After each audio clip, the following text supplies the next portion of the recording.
All right, welcome everyone to Today, we are looking at a legacy media giant, an absolute titan of the print age, and we're going to try to figure out exactly how they survived the digital revolution when, let's be honest, so many of their peers just completely collapsed. Let's explore this incredible story of business strategy, hidden assets, and ultimate corporate survival together.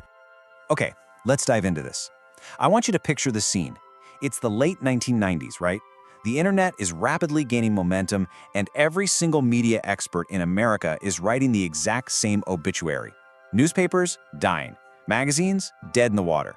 The consensus was that the internet was basically going to eat print media alive.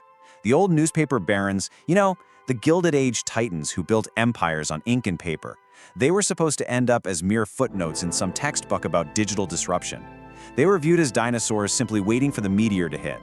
But how exactly did a 139-year-old print dinosaur manage to survive all of that? Well, here is your answer, and it absolutely destroys the assumption that all legacy print companies are struggling today. $13 billion. That is the staggering annual revenue this company pulls in right now. I mean, $13 billion.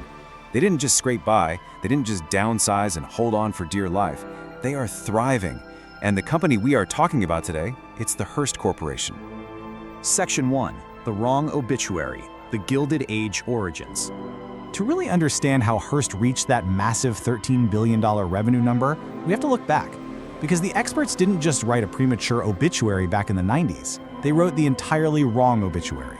Hearst didn't just survive the death of print, they actually built a totally different kind of empire right on top of the ashes. But let's set the baseline here. Because when most people hear the name Hearst, they automatically think of William Randolph Hearst. This is a guy who built his fortune on scandal, sensationalism, and a genuinely ruthless understanding of what the public wanted to read. He was the literal inspiration for the iconic film Citizen Kane. This was a man supposedly willing to manufacture an entire war just to sell more newspapers. For most of the 20th century, Hearst newspapers were a byword for loud, aggressive influence and sprawling excess. This was an incredibly noisy company. Section 2. The Quiet Data Empire, the Secret Subsidizer, which makes their modern survival strategy the ultimate rug pull. Seriously, forget the loud newspapers and the glossy magazines for a second, because the real focus of our explainer today is the Quiet Data Empire secret. It's how Hearst quietly became one of the most diversified, financially disciplined media companies on the planet. And this brilliantly illustrates the modern Hearst strategy. On one side, you have what the public thinks Hearst is: cosmopolitan, good housekeeping, local news broadcasts, flashy, recognizable consumer brands. But on the other side, you have what actually pays the bills: Fitch, aviation software, healthcare data.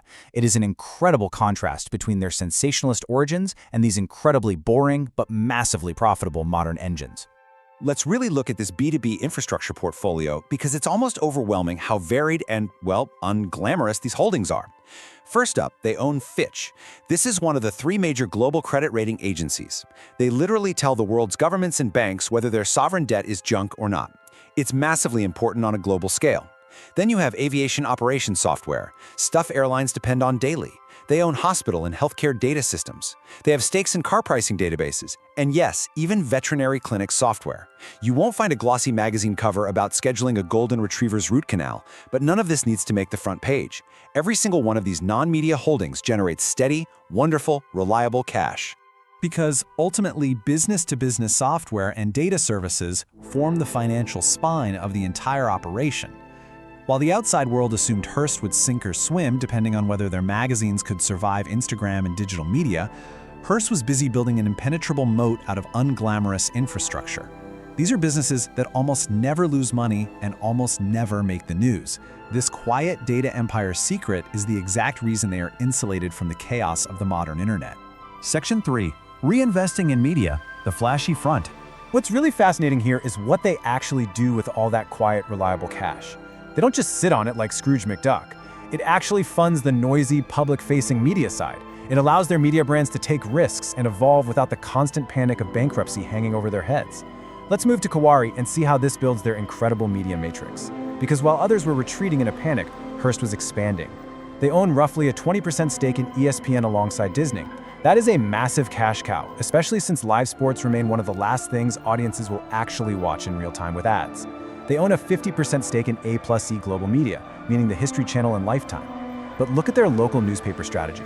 While every other media conglomerate was folding or selling off local papers, Hearst went the total opposite direction. They started buying them up, picking up major titles like the Dallas Morning News and the Austin American-Statesman. And they certainly didn't stop at print. They heavily expanded their local television footprint. Local television stations actually became way more valuable to them as national cable news audiences started to fracture. Trust at the local level became a really scarce commodity, and Hearst capitalized on that perfectly. Between their aggressive digitization of legacy magazines, their local TV stations, and their major cable network stakes, Hearst today looks far less like a traditional publisher and much more like a highly diversified holding company that just happens to still make magazines. Which brings us right to the future.